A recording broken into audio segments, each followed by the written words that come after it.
and more news in half an hour's time at 7 o'clock. This is Radio 4, it's 6:30, and now Alexander Walker turns the spotlight on this week's film star, Peter Sellers.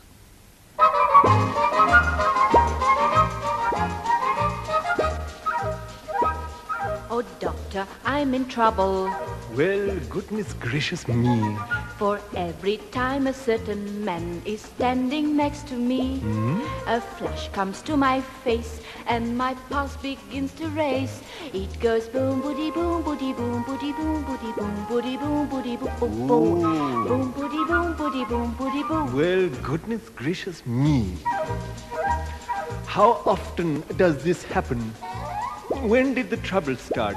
You see, my stethoscope is bobbing to the throbbing of your heart.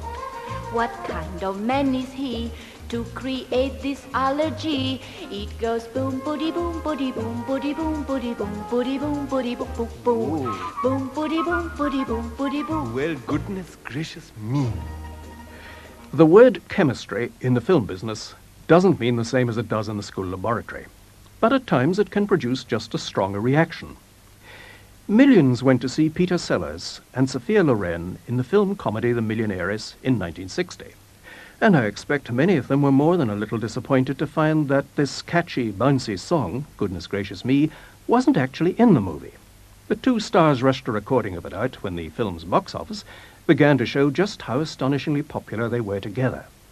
That buoyant little tune was like a joint bank account to the man who was then the funniest comic in England and the woman who was the leading sex symbol in Europe. The very fact they'd recorded a song together, this unlikely pair, gave them each an enhanced reputation among a far bigger audience than either commanded separately.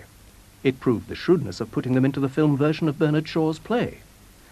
Loren played the hard-headed heiress who goes husband hunting, but lets the marriage motive succumb to the sex drive when she meets the shy little Indian doctor who's enamored of her heartbeat, and other parts of her too, of course. Oh. Where is the pin? Here, doctor, my shoulder. Oh? Nothing whatever the matter with it, nothing whatever at all. Oh, it's my shoulder, not yours. Oh, I know, but I am not disputing the ownership of the shoulder. All I am saying is that you know nothing about the machine that your soul inhabits, whereas I am a skilled mechanic and I understand. Oh, maybe it's my back. Yes, I'm sure it's my back. Maybe it is, yes. Yes. Lie down, please. Lie down. Lie down. Here. Thank you. Oh, here. Here. Ah. This is where it is hurting you. Oh, no, everywhere. Yes, I see, yes. Oh, this is quite beautiful. What an entirely perfect trapezius you have here. Quite gratifying, quite gratifying. I'm glad you proved something about me. I don't think I've seen such perfection as this since I performed last February an autopsy on a drowned navvy. Navvy? Yes, 6 feet 4 in height. He was a fine fellow, a man. Fine fellow, fine. Yes, he was. Oh, I don't think that this back of yours would be injured by anything, madam. It is an excellent back, quite excellent. But don't look at my tongue. My tongue. All right. Yes? Show me your tongue. Nothing wrong with it. Huh? Put it away, please. It was a bizarre and yet oddly touching liaison, this casting of Sellers and Loren. It shouldn't have worked, but it did. That's chemistry for you. And if anything helped make Peter Sellers an international star, and not just a national comic, this was it. In none of his 16 earlier films had he ever played a romantic role. In no previous film had he played opposite a first-magnitude star like Loren. In the eyes of millions of film-goers the world over, Peter ceased to be a chameleon-like character actor who could change his shape and his voice according to the role he played. He became a leading actor capable of catching the affections of his glamorous leading lady. And it did things to Sellers the man, too. I saw it at first hand. Up to then, Peter used to compare himself in interviews to other comedians, like Max Bygraves or Jerry Lewis. After he starred with Loren, he started giving the impression that it was a romantic figure like Cary Grant whom he admired and was trying to emulate. The only drawback to this, as Peter saw it anyhow, was that Cary Grant could afford the luxury of remaining himself in film after film. Lucky Cary, to be sure of who he was. As for Peter himself, he was so many people that he wasn't sure which was the real Sellers, or so he said. Frankly, I always doubted this. I always felt that Peter knew very well who he was and didn't like it very much, and preferred any of the comic masks he wore to conceal his real nature. One of his earliest gifts, the art of mimicry, helped him hide out even better behind other personalities. The times he was born into fostered this gift too, for he grew up in the golden age of radio, the 1930s, and for his schoolmates in North London, he used to imitate his radio favourites, Rob Wilton, Will Hay, the Monday Night at 8 people.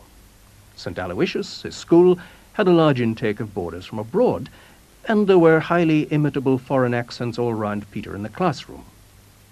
His camaraderie in the forces also made him familiar with the many eccentric beings that barrack room and camp concert life bred. The vocal wit, with a large savouring of service lingo, whose nuances were fortunately not understood by the polite people at the BBC, was what he had in common with his mates in the Goons. Who threw that? I did, Captain. Who are you little tea-stained, crumpet-ridden idiot? I am a little tea-stained, crumpet-ridden idiot. Yeah! Don't shout so loud. You'll wake up the Minister for Defence against surprise air attacks. I'm awake and I resign. Good! And as you're out of work, you can fill a vacancy that's just occurred. What? We need a Minister for Defence against surprise air attacks. Fine. Okay, Blue Bottle, address the men. Yes. Yes. Sergeant Men of England, you have been brought it here to drink all this lovely, thick, brown, lukewarm nappy tea. Drink and be merry, I say. Thank you for your encouraging words. Yes, radio and the Goons made him a national name. He began making films in 1951, but it was the Bolting brothers who persuaded him to believe that he was a comic character actor and not just a comic with a gift for voices. Sellers had missed out on the Ealing comedies, and anyhow, Alec Guinness had the monopoly of the roles that he could have played in them. But he was right on time for the Bolting brothers' satires about Whitehall bunglers in Carlton Brown of the FO, or church bureaucracy in Heavens Above, and especially a most durable satire on the bosses and the workers called I'm All Right, Jack, in which he played Fred Kite, shop steward, an abominable no-man of the factory floor. Right, brothers, have we all gathered? My purpose in convening you is to lay before you certain facts. A few minutes ago, I was handed this paper by a representative of the management. It purports to contain certain timings made by the management which directly affect the rates for the job that you're doing. Now, this is the first time that this has been mooted to the Works Committee, and everything about it constitutes quite definitely, a definite breach of the existing agreements that exist between management and unions. A diabolical liberty. Yeah. How could they have retimed the job without any one of us knowing? Correct, brother. And that brings me to a point that has led us to take a particularly grave view of the matter in hand. My information is that one of our members did, in fact, cooperate with the management. Brother Windrush, I'm obliged to put to you an open question. Did you or did you not, in fact, collaborate with the management? Me? Collaborate? What do you mean? Was you on loadings yesterday afternoon? Yes. Brother Jackson, you're in charge of loadings. Where was you? Between the hours referred to, I was at a shop steward's meeting. So you was there alone, brother? Yes, I was. Except for the other chap. The other chap? I think you ought to know, brothers, that this so-called other chap was, in point of fact, the new time and motion man. That's torn it. That's hardly. Well, hold Sophie. Brother Windrush, perhaps you'd care to make a statement about that? Terribly sorry, but he didn't tell me that. He just said that he was new here.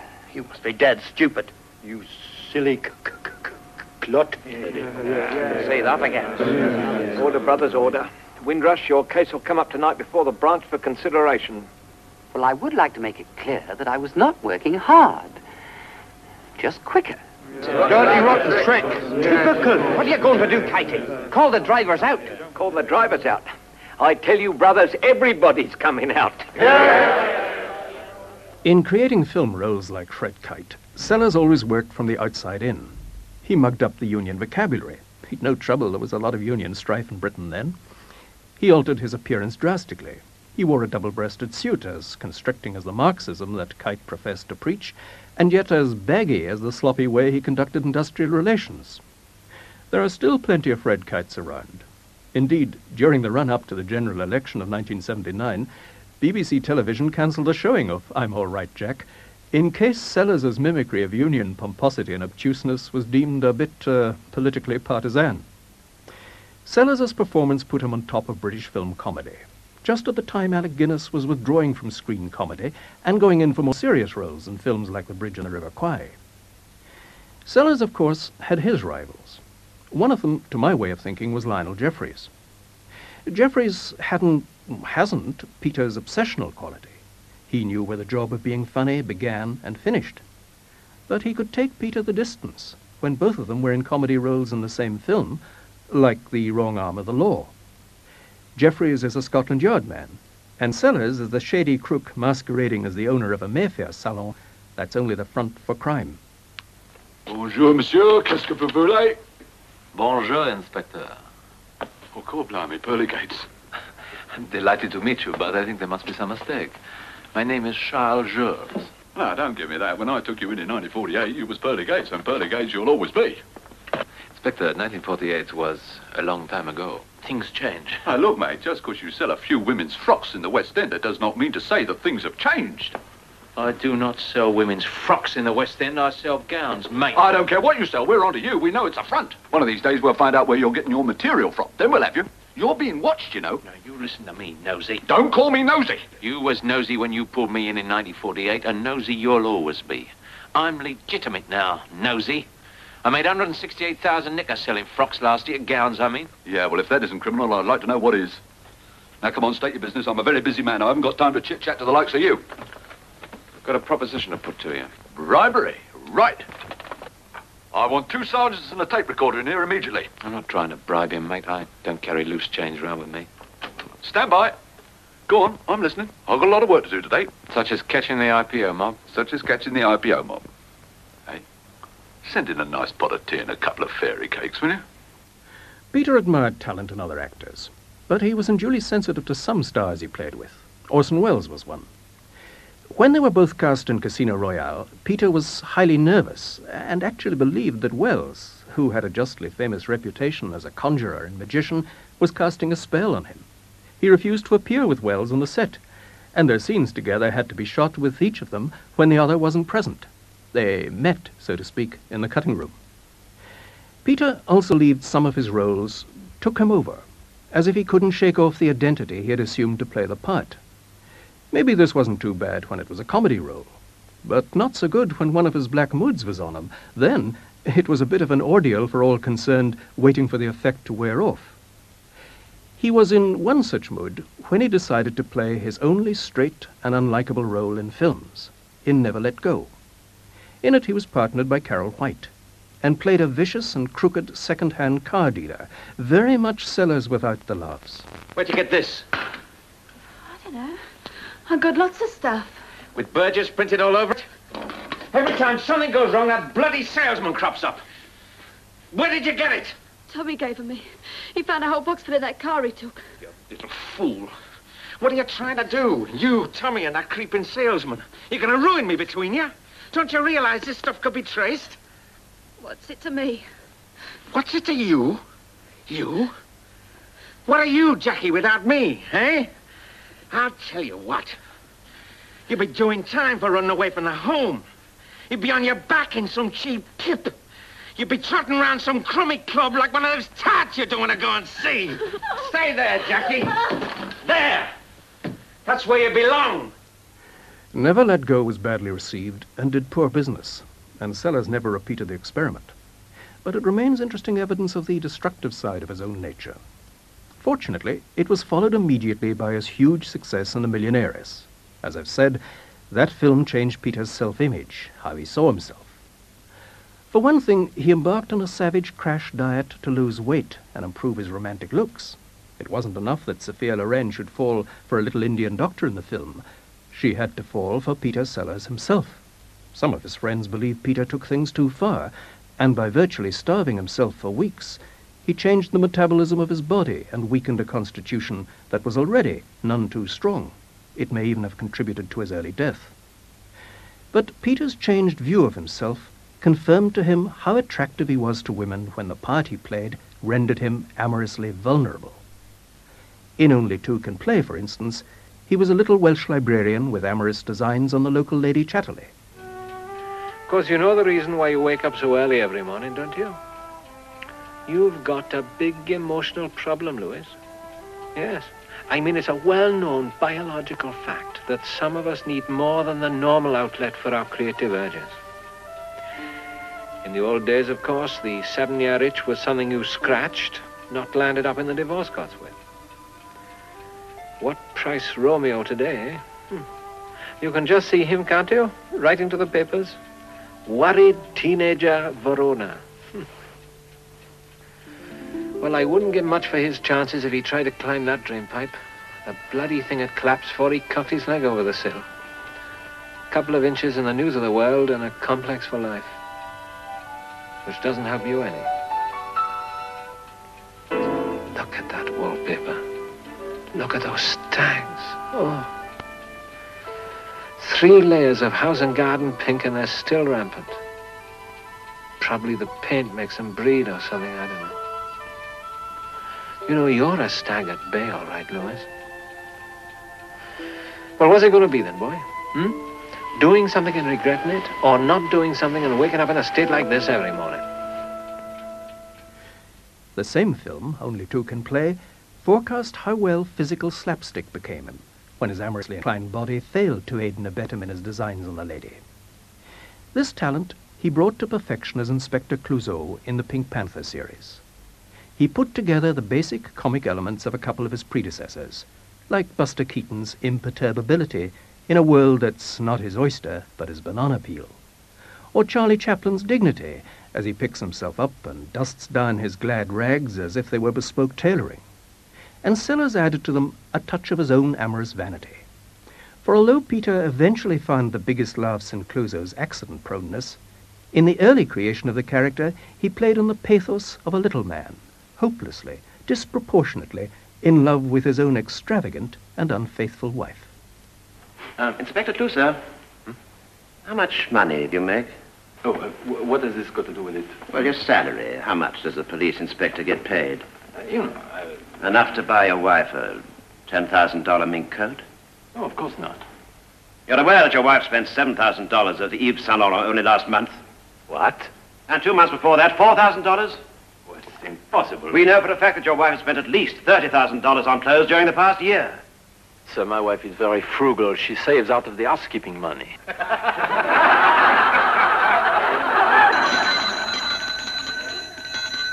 $30,000 out of the housekeeping money. Yeah, we've been married for 10 years.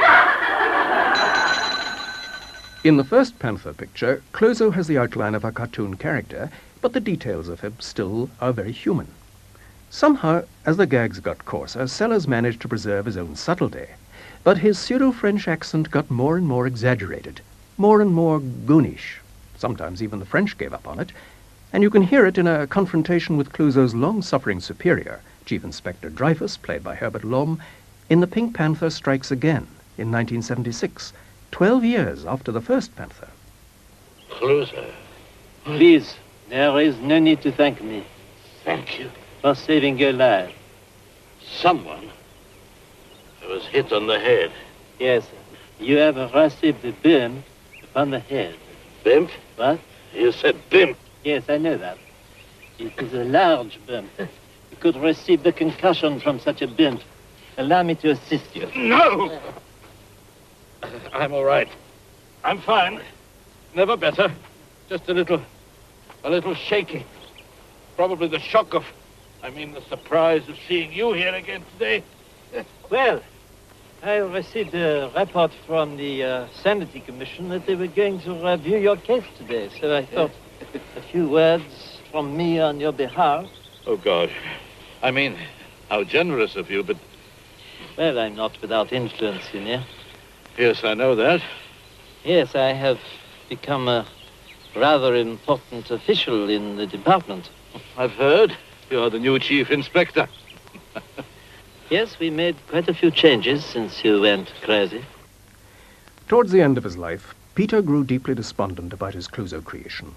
Oh, it still brought him a multi-million-dollar fee every time he signed to make another Clouseau picture. The one he was about to start work on when he died was, characteristically, called The Romance of the Pink Panther. But he saw the character's global popularity overshadowing his other great gifts as a comic actor of subtlety and significance. "I was quite talented once," he said morosely to Lynn Frederick, the last of his 4 wives, and the one whose care and understanding of his mercurial nature became essential to his well-being. "Now, all I can do is fall over." It was a typically harsh judgment on success, for on Peter, success always acted like a depressant. There were a few exceptions. For instance, the 2 films, Lolita and Dr. Strangelove, that he made for Stanley Kubrick. Like him, Kubrick loved trying out all the alternative ways of playing a part, and Peter enjoyed this expensive indulgence of having a camera shoot the scene until a flash of inspiration would, if all went well, illuminate the performance. The characters he played were always groped for, and not blueprinted in advance. Kubrick pushed the liking for black comedy that he and Sellers shared to the macabre extreme when Peter played Dr. Strangelove, the sinister ex-Nazi who's become nuclear advisor to the US president. Forever fighting to keep his crippled hand from rising in the Hitler salute, the far-from-good doctor is stimulated by the thought of the approaching apocalypse. The other voice in this excerpt, that of the president, is one of Sellers's other 2 brilliant impersonations in a multi-role film. You mean people could actually stay down there for 100 years? It would not be difficult, my Fuhrer. Nuclear reactors could... I'm sorry, Mr. President. Nuclear reactors could provide power almost indefinitely. Greenhouses could maintain plant life. Animals could be bred and slaughtered. Quick survey would have to be made of all the available mine sites in the country.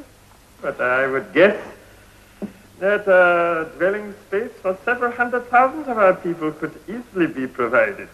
Well, I would hate to have to decide who stays up and who goes down. Well, that would not be necessary, Mr. President. Could easily be accomplished with a computer. And the computer could be set and programmed to accept factors from youth, health, sexual fertility, intelligence, and a cross-section of necessary skills. Of course, it would be absolutely vital that our top government and military men be included to foster and impart the required principles of leadership and tradition.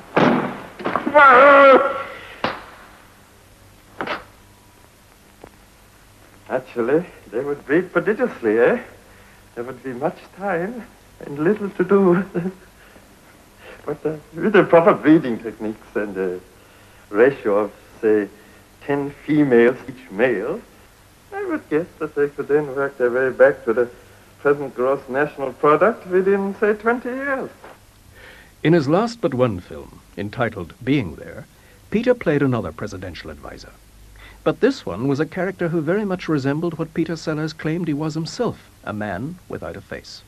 A genuine, simple-natured chap, a naïf, on whom the rest of the world insisted on projecting their own feelings.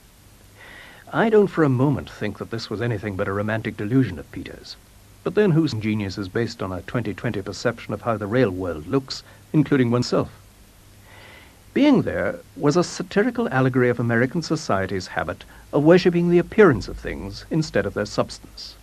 As Chance Gardner, Sellers had to find the laughs in a character who was totally devoid of worldly experience, a state which is mistaken in the film for wisdom. He speaks in metaphors, which are based on his old job as a gardener, and which are assumed to be political forecasts. Sellers had great trouble at first finding a voice to fit this benign simpleton, and eventually he used one based on his own favorite comedian, Stan Laurel. Mr. President, I want you to meet my very dear friend, Mr. Chauncey Gardner. On television, Mr. President, you look much smaller. I must warn you that Chauncey's not a man to bandy words. Oh? Really? Well, Mr. Gardner, I'm a man who appreciates discussing a frank discussion. Would you be seated? Yes, I will. Oh. Mr. Gardner, do you agree with Ben, or do you think we can stimulate growth through temporary incentives. As long as the roots are not severed, all is well, and all will be well in the garden. In the garden? Yes. In a garden, growth has its season. First comes spring and summer, but then we have fall and winter. And then we get spring and summer again. Spring and summer? Yes. Then fall and winter? Yes. I think what our insightful young friend is saying is that we welcome the inevitable seasons of nature, but we're upset by the seasons of our economy. Yes. Being there proved the brilliance of an actor who was almost not there. His career had spanned 3 decades, and in that time he'd gone from comic patter-man to character actor, from slapstick to satire, and now, in the film made only a few months before his death in 1980 from a massive coronary, he showed how few visible tricks he needed to employ to gain his comic effects. He carried his performance in Being There to the point where the assembly of it no longer showed. Sellers had learned to conceal his art, like a man who has forgotten where he has buried the treasure, but trusts to his instinct to find it again when he needs it. With his death, the art of grown-up comedy suffered a blow from which it is still not recovered. Film Star was written and presented by Alexander Walker and produced by Wendy Clay. Next week's Film Star will be James Stewart.